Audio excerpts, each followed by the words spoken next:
Winston Churchill once said, "We make a living by what we get. We make a life by what we give." In the arms of Satan. Are you interested in getting involved in helping to support your favorite podcast, aka this one? Why, yes, Katie, I am. Well, there are three, count them, 1, 2, 3 ways for you to support the show. 1, 2, 3. First, rate and review us on any platform you listen to us on. We're on Stitcher, TuneIn, iTunes, Spotify, and probably a bunch of other platforms that I don't fucking remember the names of right now. Make sure that when you leave us a 5-star rating, you include a written review with your rating. That helps it be seen. Even if you just enter "Stay Spooky" in the review box, it helps. Dear Katie and Kenny, keep it fucking spooky. And if you're interested in getting some swag so that you can rep your favorite podcast on the go, head on over to thehauntedheart.com and smack that merch tab to see all the goodies that we have for you guys there. We have t-shirts, bags, pins, and even a lip scrub, so make sure you check it out. #swag. If you're interested in taking the relationship to the next level, head on over to patreon.com/thehauntedheart. There you can become a monthly subscriber to the show and get access to all kinds of bonus content that we create especially for you with love.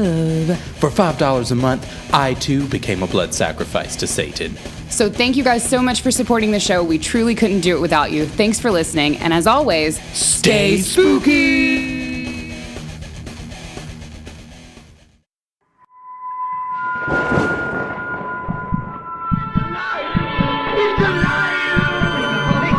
Thank you for letting us in. I was burying bodies out in the desert. Neighbors claimed they practice witchcraft. Quiet. Everything will be fine. Are we ready, America? she's ready. Ooh, she's ready. She is ready. What are you giving me? I'm giving you high school sleepover, pillows all around, blankets over our head, by only one single candle instead of the 8 candles that we have here. 1, 2, 3, 4, 5, 6, 7. Old school horror, would you rather? Ooh, okay. Yeah. Give it to me. Because I feel like today's episode is like a lot of information. We'll get into it, but like, let's just have fun with that. As opposed to our regular episodes? I'm confused. Which what are you are trying chock to say? full of information. Information? Just like, cock full. I mean, cock full. I didn't I like that. do that on purpose, but I think I'm going works. to own it. Own it. I'm just cock full of attitude, people. Hey, This you eve. are what you are. I don't judge you. Let's continue. It's true. All right. We'll just do a couple because then we can have get an into episode our to bullshit. do? I mean, yeah, we do. I mean, I'm going to tell you guys, we've been trying to record this episode for nigh on 2 hours. Yeah, it's been a night. Because I drug myself through the door with a bleak look in my eye, looking disarrayed as fuck. I actually think Kenny looked afraid when I told him about my week. I was concerned. I really was. I was a little concerned. I was, I guess the word, I don't even have a word, actually. It was just a mixture. What if there's a word between a mixture of, like, terrified, uncertain, Yeah. and, like... Usually he just fucking brushes me off with concern? my bullshit, but he looked like we might be going to the doctor. I thought. But we had Chick-fil-A to eat, so That is the doctor. no doctor, no time for the doctor. No Just time for fried, that. delicious fried chicken. I'm just saying, if you're in a spot, go to the doctor. There's always time for it, unless you're me. In which case, you sit down with your best friend and play record some a horror. podcast. Would you rather? I'm here for you. So, which movie would you rather be stuck in? House of Wax or Texas Chainsaw Massacre? Okay, so I'm not a runner. Not gonna do that. So probably House of Wax. I feel like I could survive House of Wax. If you just get him at High the pain knees. tolerance. Yeah, High true. pain tolerance. That's You want true. to throw some wax? Okay, baby, we can just have a gotta good time. You just got to make it kinky. That's how I get Just through my make it bikini kinky. waxes. I'm telling you. All You right. just make it kinky. We can have a good time. And every now and then, you just got to try to stay quiet with it, because every now and then, if they pull that wax strip and you go, then they get a little upset at you. Someone's going to save that little sound clip there and use that later, just so you know. Somebody's like hitting that fucking like 30-second back button on iTunes. I see your ass. Trying to time it just right. Yeah. What's next? It's fine. Next is who's the better horror writer, Stephen King or Clive Barker? Clive Barker. Clive Barker? Yeah. Stephen King is the most popular, but to me, Clive Barker just is he's a little more twisted. He's a little darker. He's a little kinkier. A little bit more into the S&M. You get your Hellraiser from him. And so Clive Barker. Yeah. Stephen King's also always writing about kiddie porn, and I just I'm just not into it. I read all of it like last summer? No, 2 summers ago. 2 summers ago. It was before the film came out. I wanted to read it. Yeah.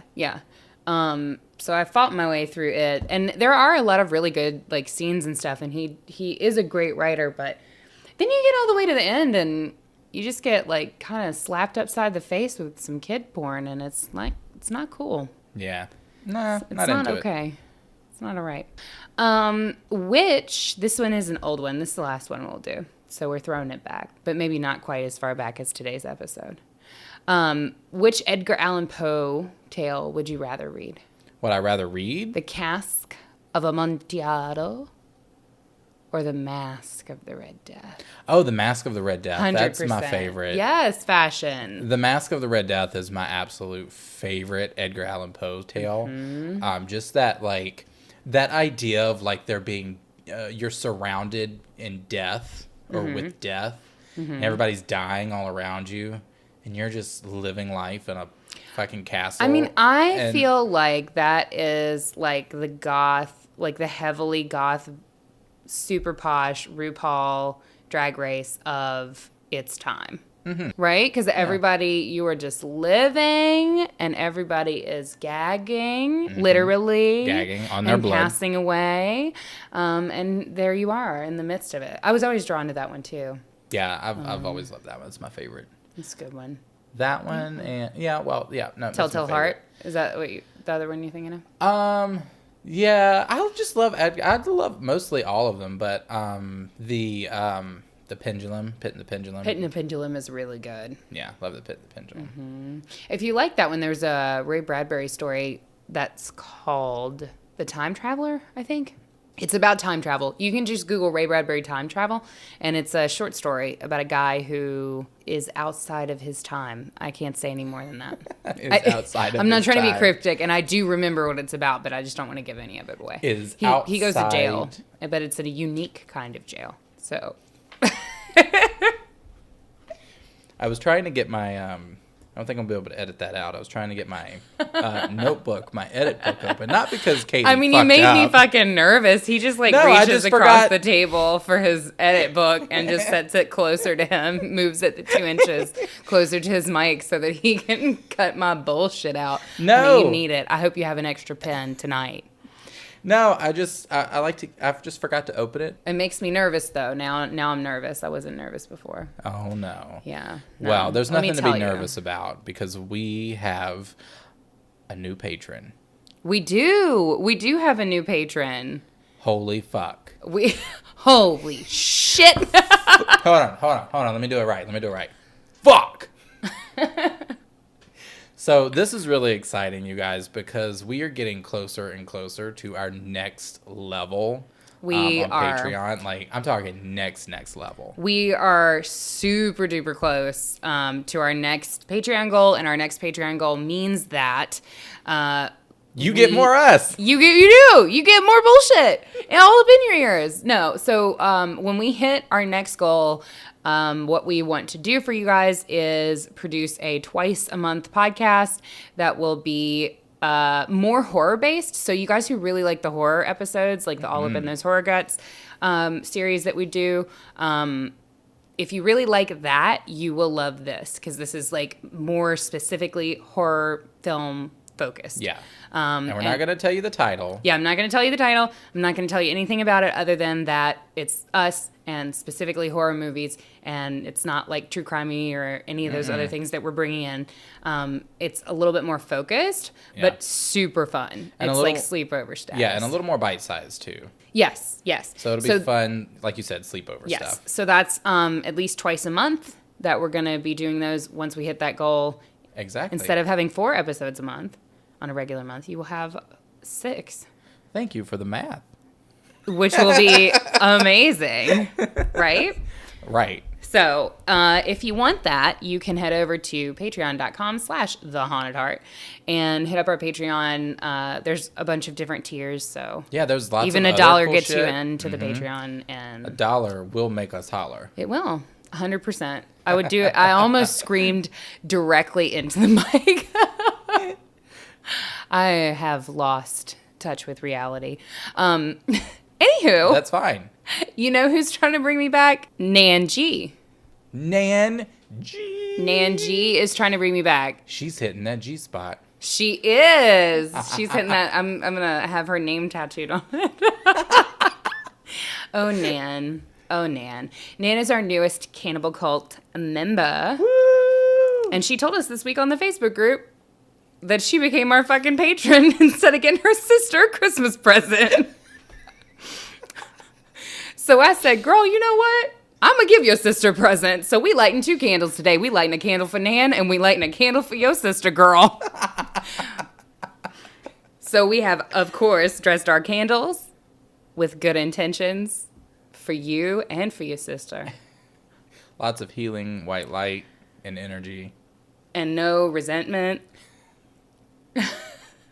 at all. Hopefully your sister doesn't listen to this podcast. Health, wealth, happiness. Girl, put it on. Put it on at Christmas. Play it for her. So here's to you, Nan.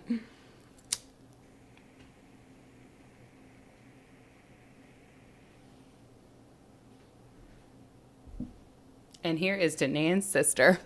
God bless you, girl. Satan bless us, everyone. So what are we talking about today? What in the fuck? What is this podcast? Who are we? What are we talking about? I just realized I was listening to a host of podcasts this week. I listened to a lot of different ones, but this week I listened to a bunch of just super like information-y podcasts. No, there's this really good. No, don't write an edit. I'm trying to like describe what I mean. Like, kind of, we sit down and just shoot the bullshit. But like, I listen to podcasts that actually are like super like professionally produced and shit. One of them is called Ologies, and it's very good. It has lots of facts in it and like prepared information and scripts.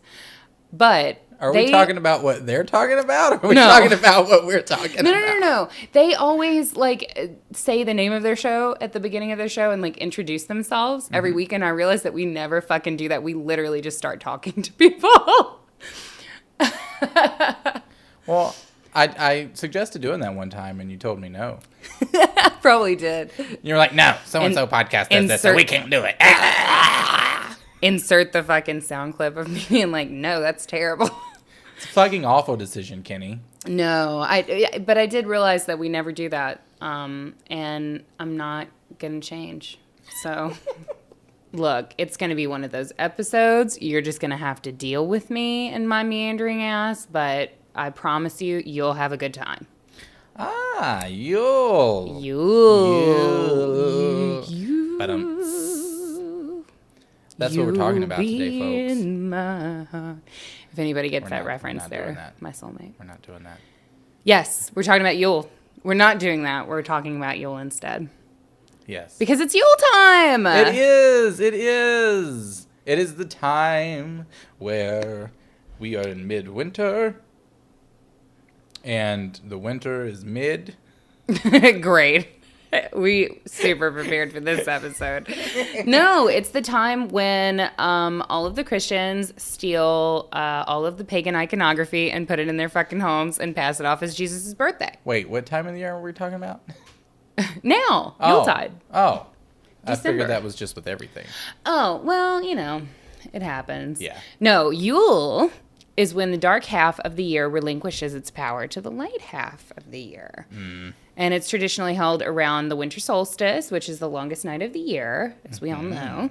The morning after Yule, the sun begins climbing just a little higher and remaining in the sky just a little longer each day. I hate it. It fills me with invigoration and life, and that is why we are yin and yang. Yes. While I do enjoy the winter solstice for being the longest night of the year, I don't quite like what comes after. Right. Yeah. Because I start to die. Yeah. I'm like the Holly King to your Oak Queen. Did you know that story? Mm-mm. Well, the story goes that you've got the two kings, the Holly King and the Oak King, and then they fight, and around this time of the year, the winter solstice, the Oak King wins, and so he's like, that what brings forth the light and all of that, and then during Hell yeah, I'm on top, bitch. Yeah, right now. Yeah. And then the Holly King just sort of like recedes, and then he comes back again later on, and then you're on top. Yeah. And it works. And it's partnership. I love that. The Holly King and the Oak Queen. It's true. I do love wood. So I'm sorry, it was wide open. I had to. And I do love holly. Yeah. As a decorative Who's piece. holly? as a decorative flower. No, Yule is a pagan AF festival period that was first believed, or that was observed. Blurbed. That was Observed.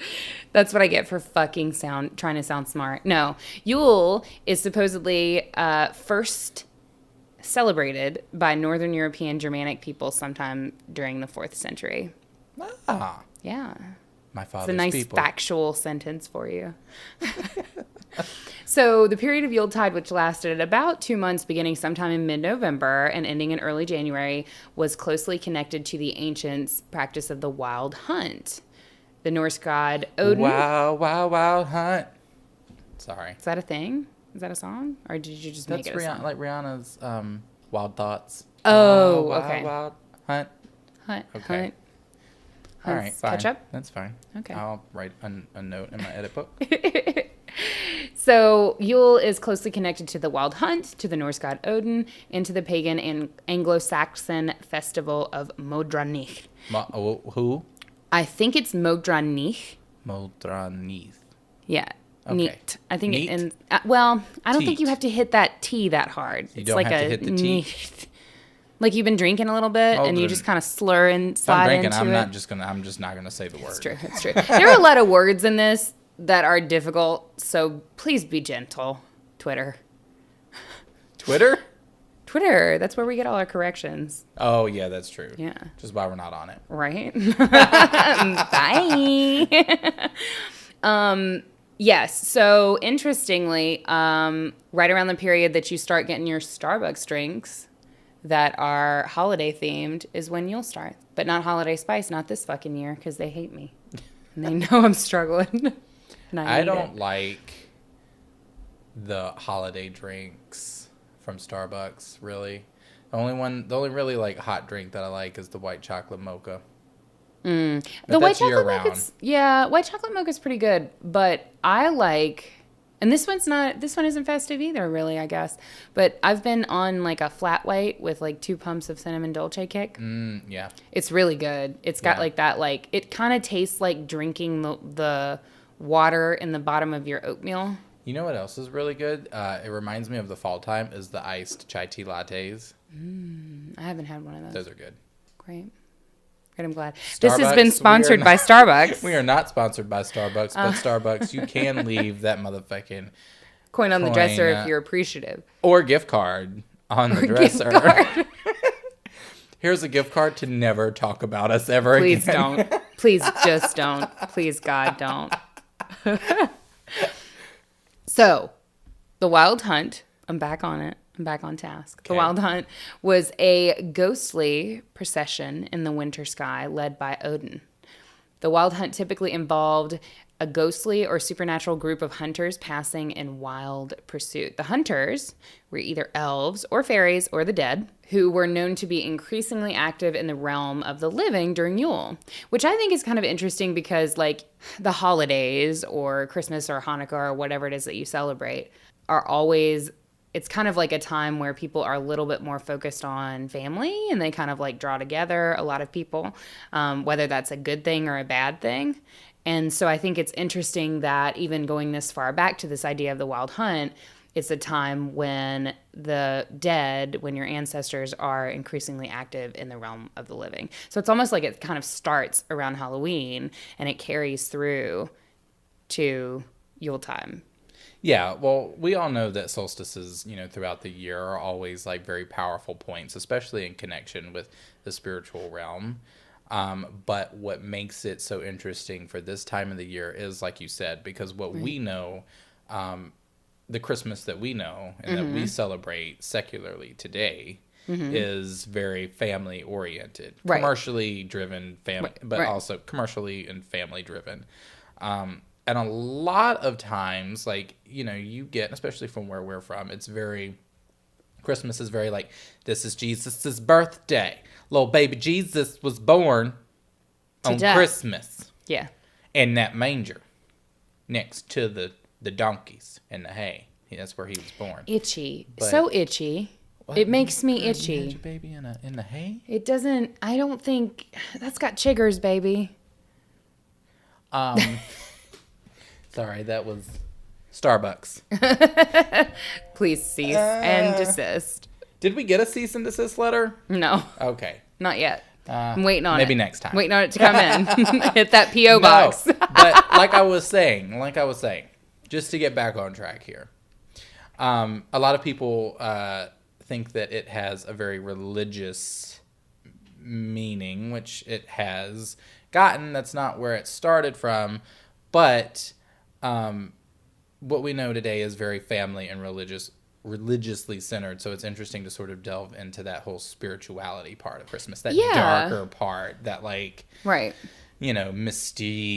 about Christmas. But if we look back at the Norse people, for them spirituality and religion were kind of a lot more entwined than we typically think of today.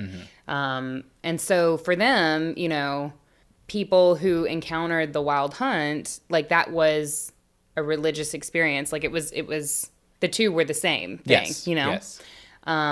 And it was kind of like a dangerous thing. Like, if you stumbled upon, like, the wild hunt, it was said that you might be abducted into the underworld or taken to the fairy kingdom. And we talked about that a little bit on our episode on Celtic mythology. So to learn more about the fairies and why they are not like tiny little cute sprightly creatures and are in fact fucking terrifying, dangerous other realm chaos edgelords, you should listen to that episode. But in some instances, it was also believed that people's spirits could be pulled away during their sleep to join the ghostly undead cavalcade of the wild hunt. That sounds fun, if you ask me, though. It reminds me of that Johnny Cash song, Ghost Riders in the Sky. Yeah. Ghost Riders in the Sky. I wonder if that's where he got his influence. He might have. Because it's kind of that. It's like, it's a hunt led by Odin, and like, it's a group of hunters who are, so instead of like a group of rangers running cattle. That would be interesting to research. Unfortunately, I didn't. Maybe I'll do it for Patreon. Maybe I'll sing that song for Patreon. No. We lose all of our patrons.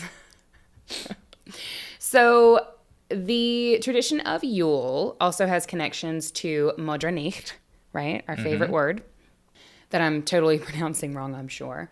And Modernich is translated from the Old English as Night of the Mothers, or Mother's Night.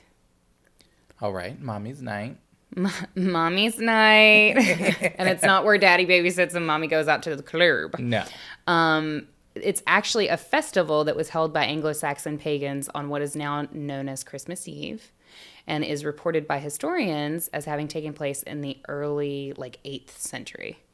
Okay. So during this event, people gathered to make sacrifices to the collective female in the form of the Disir. So these Disir were found on altars and votives, and they usually appeared in threes. And they're not the same thing as the Fates. It's a different concept.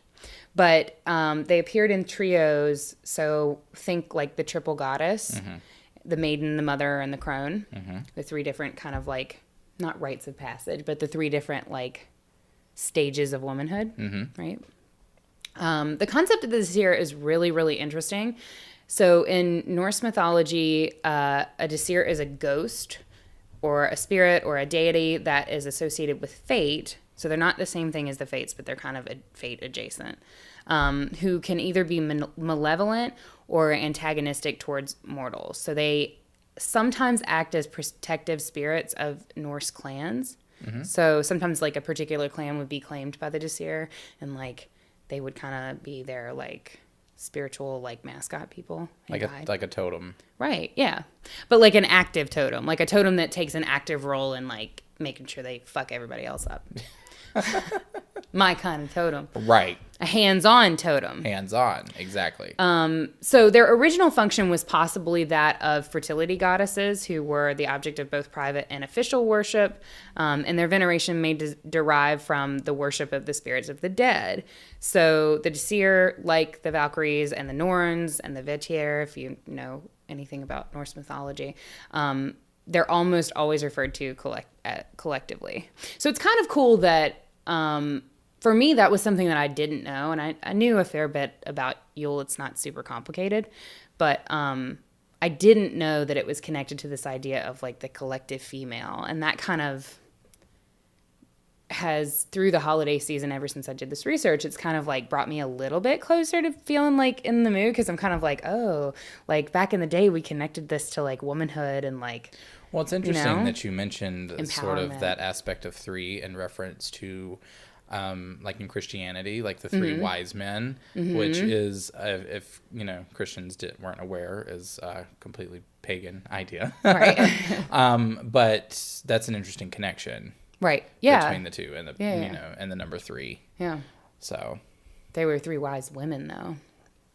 They were three queens. Yes, ma'am.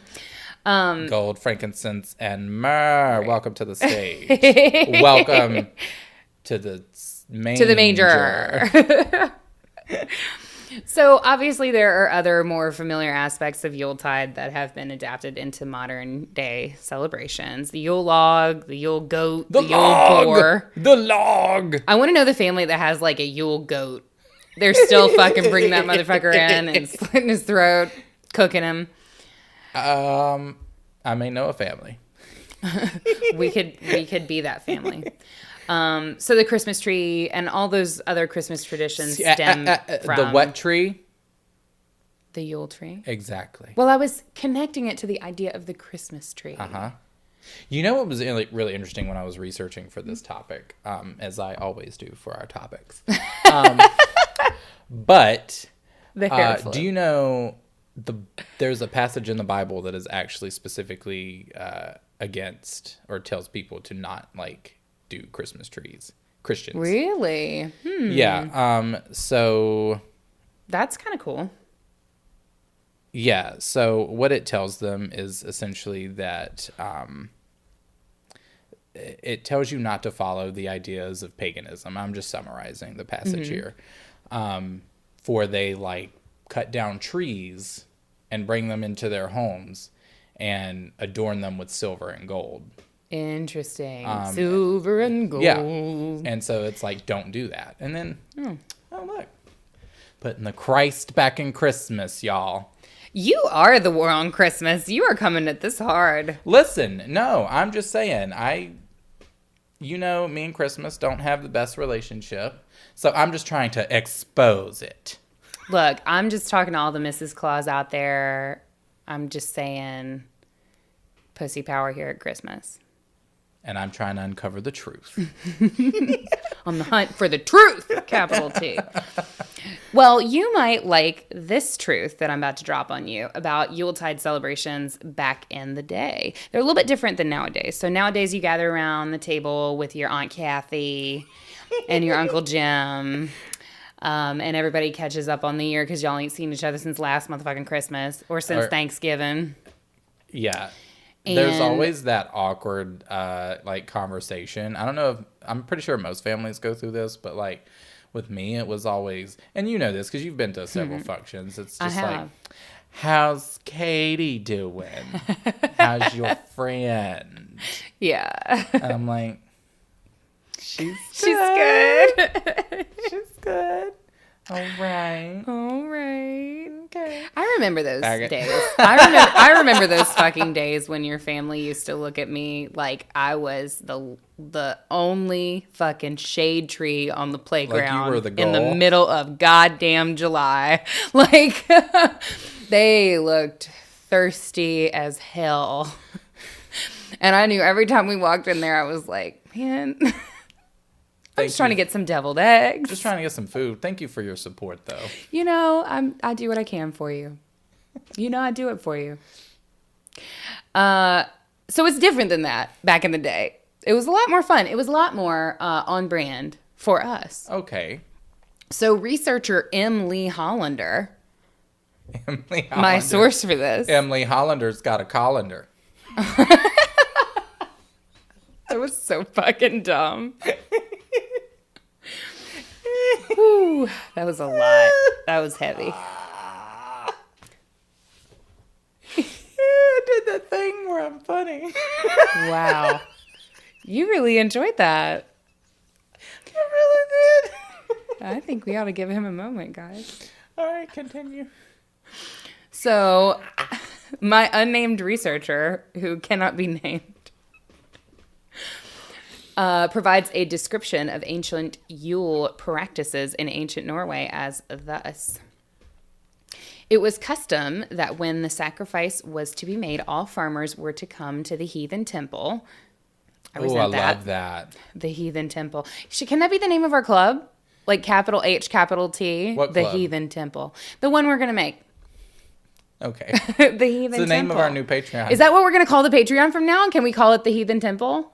For real? I'm Let's into do it. All right. The Heathen Temple. The Heathen Temple. Or should that be our Facebook group? I don't know. Let's cook on it. We'll decide. So all the farmers came to the Heathen Temple and brought along with them the food that they needed while the feast lasted. At this feast, all were to take part in the drinking of ale. Also, all kinds of livestock were killed in connection with it. Horses also, and all the blood from them was called hlot, sacrificial blood. And hlot boli, the vessel holding the blood, and hlot tiner, the sacrificial twigs.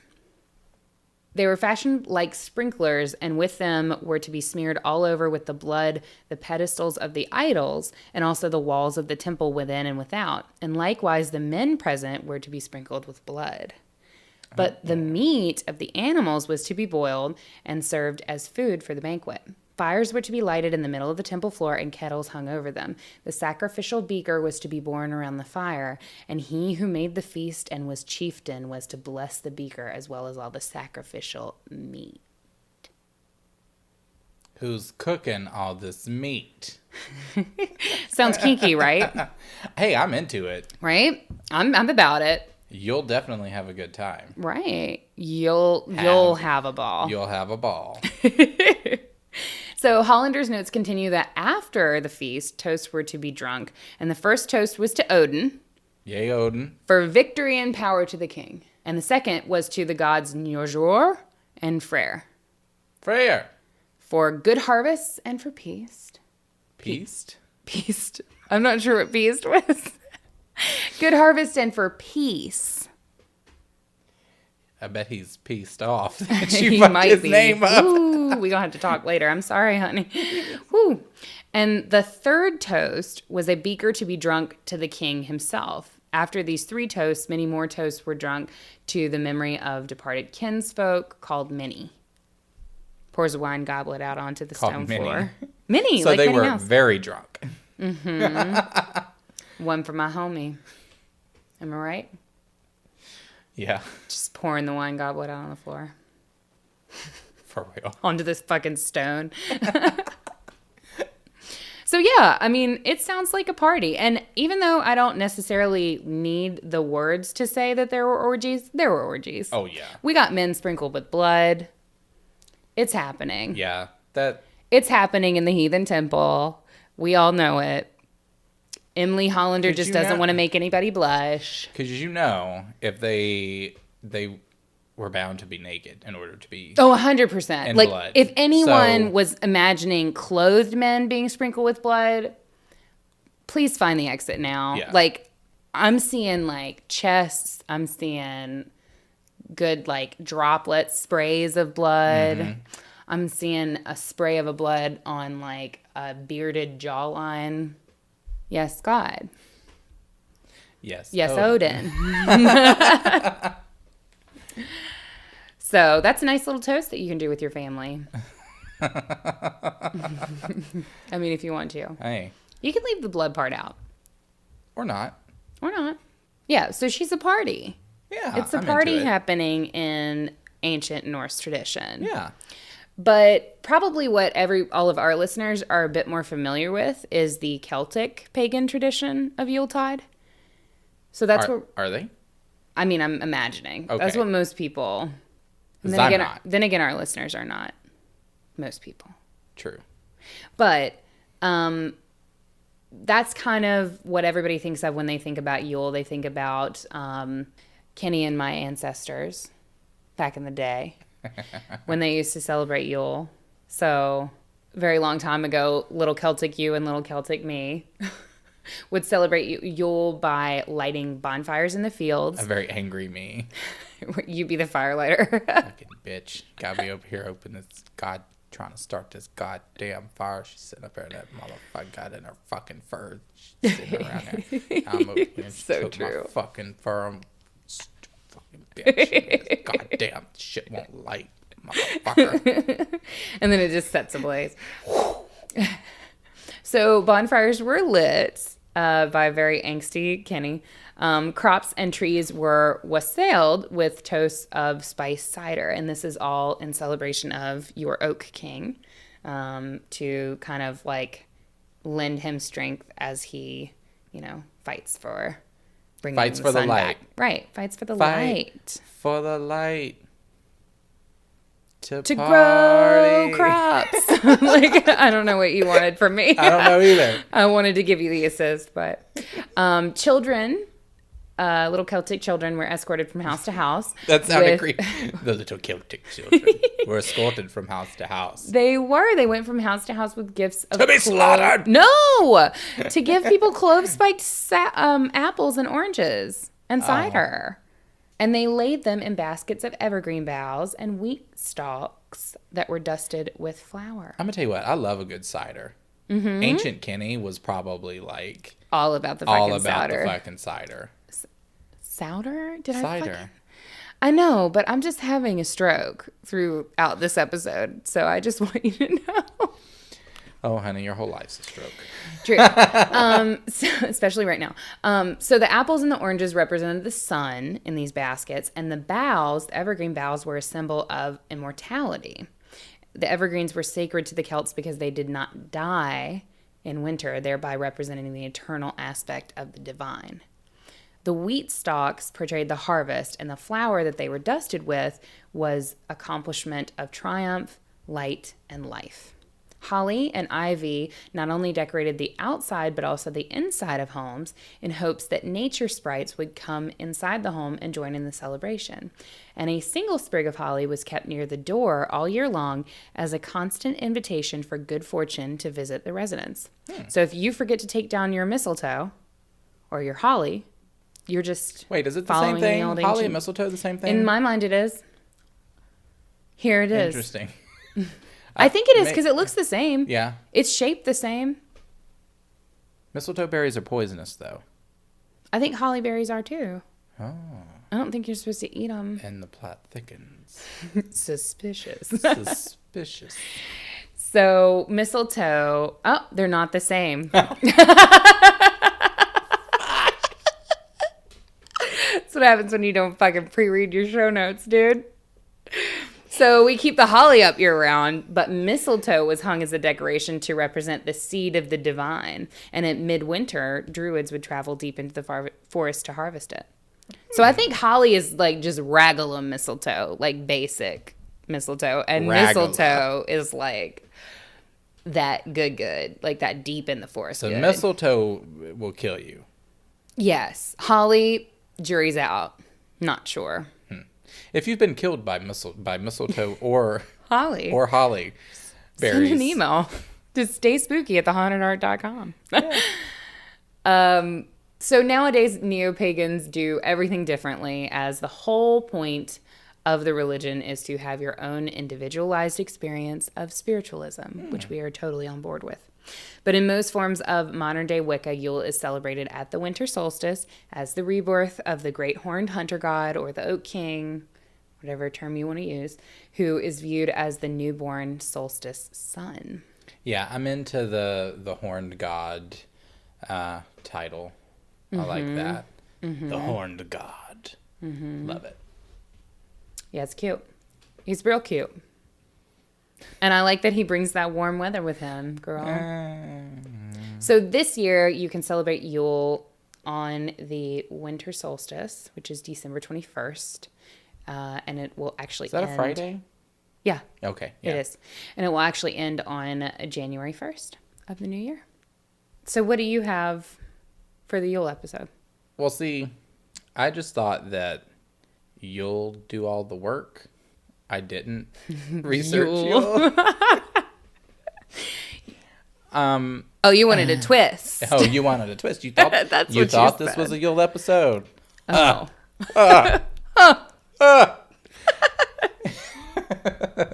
No. So I actually, because I figured that Katie would have a lot of information on Yule, and she could probably cover it better than I could. Well, again, jury's out. Again, jury's out on that. But, but I figured that I would do a little something different and talk about something that is kind of known, but a little lesser known. I'm actually excited about this because I sort of know about this, but I also feel like I'm lacking lots of details. Yes, lots of details. And that is Saturnalia. Ooh. So this is another sort of Christmas Yule time tradition party orgy type deal. Wicked. Yes. It's celebrated in ancient Rome. Oh, the best orgies were in ancient Rome. For real. For sure. For real. And it was... I mean, hate them. Killed our people for sure. Best orgies. Best orgies. Although yes. there are some like really awkward, obscure, like Scottish orgy stories that I can tell you guys later if we want to talk about it. Maybe on the Patreon. Maybe on the Patreon. Maybe in the heathen temple. Yes. So, Saturnalia was a week-long fuck fest of a party. And it started on the 17th of December and went through to the 23rd. Now, this was a much beloved tradition which had its roots in even more ancient agricultural traditions of offering sacrifices to the gods in order to literally not starve and die. But here's my thing. Could you imagine being there in ancient Rome with literally nothing to eat, and you've got some motherfucker just trying to slaughter like one of the two fucking hogs that you have and give it to some god? Yeah. I'd be mad. Fat Kenny's mad. Fat ancient Roman Kenny's mad.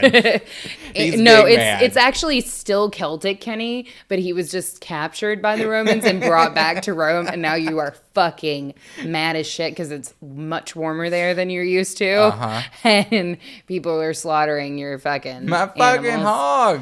And it's just you. The scene pans over and it's Katie. My bad. With an apple in her mouth. Oh, God. Oh, no. What kind of slaughtering? Because we might be on point there. Murdered. Oh.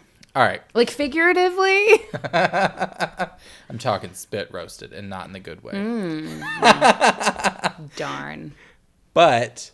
so that's how it started. So on the 17th of December, all of Rome would gather around in the Temple of Saturn as a sacrificial pig was slaughtered, and as such commenced the party. So that was basically the ancient Roman equivalent of opening up a fucking kegger. You know, that's rough, though, because I don't eat pork, so I feel like that would just be a real, like, bummer for me. Like, everybody's trying to kick off the party, and I'm just like, Yeah. oh, damn. So I went to a party once. It was a well, I've been to several parties in my life. I went to a single party once. One single party. No, I went to a barbecue. I think it was like 4th of July or something. And these people had a full fucking big ass hog, like on like spit roasting in their fucking yard. It was traumatizing. I mean, it was, I mean, I guess it's cool if you're into that. But like for me, I was not prepared to see like eyeballs roasting out of sockets. It just wasn't a good look. It wasn't cute. Yeah. Even But people like who love bacon were like, I don't we know should that maybe I put that can. on the invitation. Yeah, like let me know you're going to have a fucking hog carcass there. Yeah. And I mean, I'm not shy when it comes to meat. Like, I'll eat all kinds of organ meat and stuff. I love a chicken liver, but like, As a platinum can't do the member hog. of the gay community, I would have put that on the invitation for you. great. Yes. I appreciate that. So, all of this was done in celebration of their god Saturn. And who was Saturn, you might be asking? Waits for Katie to ask. Who was Saturn? Well, Katie, in ancient Roman religion and myth, Saturn was a god of agriculture, liberation, and time. And time? And time, yes. That is an interesting combination. Yep. Agriculture, liberation, and time. His reign was depicted as a golden age of abundance and peace. He was thus a god of wealth, and the temple of Saturn in the Roman form housed the state treasury. Yes. Now, I was like, So we're what like is roasting a fucking pig in the middle of like the bank? Yeah. Great. Yes, your funds are secure.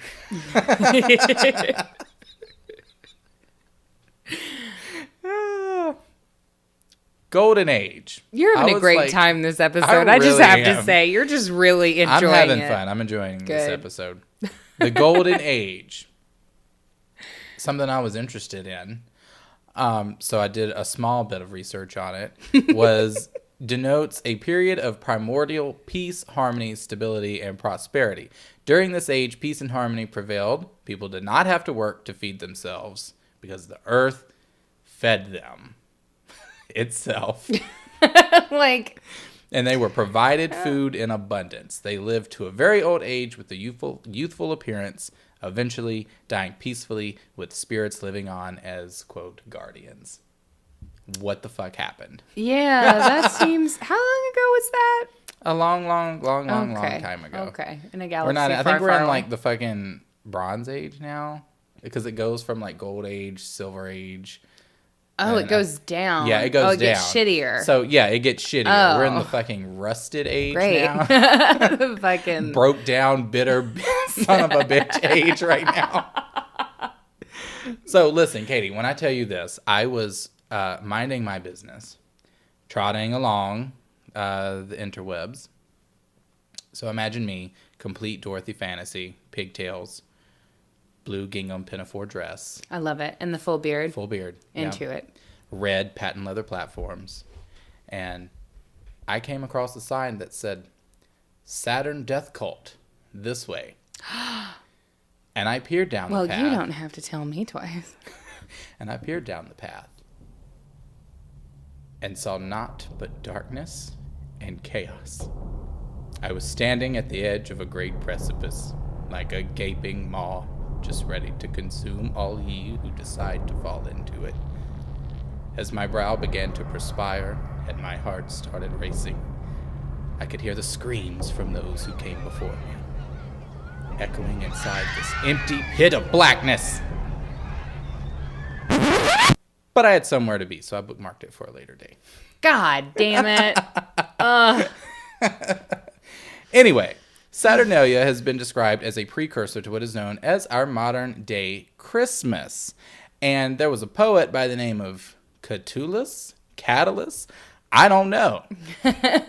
He described Saturnalia as the best of times. And I've got 5 reasons why. Okay. Give me that listicle. All right, I want that listicle. I'm going to give you the listicle. 1 right here. No fucking work. Now, remember when I told you that Saturnalia had its roots in agricultural communities way back when? Mm-hmm. Well, Saturnalia began as a one-day festival and eventually grew in popularity. Why the fuck not, right? And expanded to a week-long event. And nobody really knows why. One can only assume that it was just because it was so popular, nobody had to work, so it was like... Yeah, I mean, fucking, why not? It went something like, well, if we have one day to party, then why not 7? Right. Little did they know, if it's a good party, then you only need 1. That's my theory. I'm going to need about 4 or 5 after it, though, to kind of come back, to kind of... If it's a good party, you only need it once. I mean recovery. I need that recovery Well, I'm not talking time. about the recovery. I'm talking about they partied for 7 days. Yeah. Girl, you only need 1 if you're doing it right. That's true. You burn out. You die. You just die. Exactly. You just die in 7 days. But nobody worked during this time period. Executions halted. No wars were declared. Businesses were closed. The courts said no thank you. And even schools took the week off. Little Octavius felt real awkward when he passed by the bathhouse and saw his tutor teaching another man the Roman alphabet. Number 2, role play. During Saturnalia, roles were completely switched. Slaves became masters, and masters became slaves. Oh, so it's kind of like Fool's Day. That's a tradition that carries forward into. We get that up into the medieval era, where we get April Fool's Day from is like something called Fool's Day, which is where all the roles are reversed. Yeah. So this was kind of nice. The wealthy paid the rent for the poor, and both masters and slaves swapped attire. And this is what made Saturnalia so popular with everyone, because unlike other festivities, which were really only exclusive to the wealthy, everybody got to participate. Slaves would often receive gifts from their masters and would even get to sit at the head of the table. So, Saturnalia made everyone a little versatile. Mm-hmm. Number 3, let's fuck shit up. I swear to God, I thought that you were literally about to say, let's fuck sheep. And I was so afraid. No. I immediately began to doubt the listicle. And I was afraid. But it was ancient Rome. Probably a lot of things were happening. Probably a lot of things were happening. I don't think that our people we can't talk about fucking sheep. We can't make sheep fucking jokes. No. Come on. That would be bad. God, damn, I'm on a roll today. Ooh, you really are. You are like talk show hosting today. So, the head mischief maker in charge. Every household would elect someone to hold this glorious title for the entire week of celebrations. And this person, also known as the Lord of Misrules, his or hers only job was to fuck shit up for a week. And you know that after that fucking week was over, that motherfucker got it. You know it. You know that they got their revenge on that bitch. Oh, I'm sure. This person would plan your orgies, insult your guests, wear crazy clothing, and chase you around. Presumably not to rape you, but this is, again, ancient Rome we're talking about, so jury's out on that one. It's true. Because it's Saturnalia and they're not there. Literally. So this person was chosen by a coin that was baked into several cakes, and whoever bit into the coin, and we're talking like actual cakes, we're not talking like bum cakes. Right. So became the lord or lady of fuck is a misrule. bum cake? A bum cake. Cake's like, look, I'm looking for a job. No, I was talking about bum, like cakes, like ass. Oh. We're not yeah, okay, that one went over. It did. Okay. That one lost me. Great. I was stuck on cake, and I'm kind of hungry, so. All right, so, and then last but not least, orgies! Yes! So like we've already implied, Saturnalia was just 7 straight days of just pure debauchery. People would feast and drink until all hours of the night and just party with all of their friends and just have a merry fucking time. The festivities typically concluded with the giving of small gifts such as candles, figs, gonorrhea, And then the statues of Saturn were bound by the feet with strips of wool, just to sort of signify the binding of the festivities. We're bringing it back in, calming our tits down, where they would remain bound until the start of the next Saturnalia. And then eventually that little thing called Christianity took over and essentially took one giant shit all over everybody's fun. And instead of orgies, you got eggnog. Hey. And instead of... I'm going to say, though, eggnog is really good. Don't shit on eggnog. Well, it's really delicious. Alcoholic eggnog, non-alcoholic eggnog, all of it's good. I'll take it. okay. And instead of role reversals, you got indoctrination and religious persecution. Just saying. And that's my bit on Saturnalia. Mad as fuck. Like, over here, mad. Well, Yeah, what if next big year? It's a mad. little late this year, but what if next year, like, we just do like a big ass Saturnalia blowout, Oh, yeah. right? Yeah. Like that would be cool. That would be fun. Yeah. I'm totally into that. Yeah. The conclusion, I guess, if we're ready for that, Oh, I'm ready. is that while I have my issues with Christmas, I do have to acknowledge that Christmas is not just pagan, but it's not just Christian. Like it's kind a of a great blending. medley of everything, Yeah. which I have grown to appreciate. Yes, I may call my tree a Yule tree, but that still doesn't not make it a Christmas tree, and vice versa. And I just think that respect should be given all around. It hurt you. It hurt you to say that. It did. No, I think that's a beautiful message, though. She's a tossed salad. She is. She's got some Norse roots. She's got some Celtic roots. She's got some Roman roots. Mm-hmm. And then she's got some Christianity. Yeah, and she's got some scary roots, too, which we'll get into on the next episode. Yeah, sure does. Which is really, really fun. True. So... Anywho, that is all the time we have this week, friends. If you want to continue the conversation on Facebook, you can find us if you search The Haunted Heart Podcast. Join our closed group there. And be sure to also search The Haunted Heart page on Facebook and give it a like if you would. If you enjoyed the episode, if you like listening to us every week, go ahead and drop us a 5-star rating on any of the podcast or whatever podcast app that you use to listen to us. You can also include a review with your rating. It just helps it be seen, and it helps us out in all the various like podcast network app listings. If you have a story that you want us to talk about on the show, if you have a weird Yuletide tradition that you want to share, or if you just want to like send us some fucking information, including ideas for things you guys want to hear us talk about, because we love getting like listener submission ideas from you guys. So never be shy about that. It gets Katie off. It really makes me happy. You can email us at stayspooky@thehauntedheart.com. That is stay spooky, all one word, @thehauntedheart.com.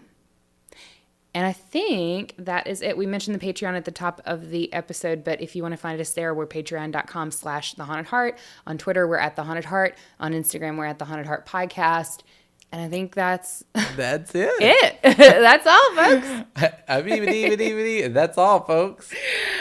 So until next time, celebrate your Yule, have your Christmas tree, light your Yule candles, and don't forget to stay spooky.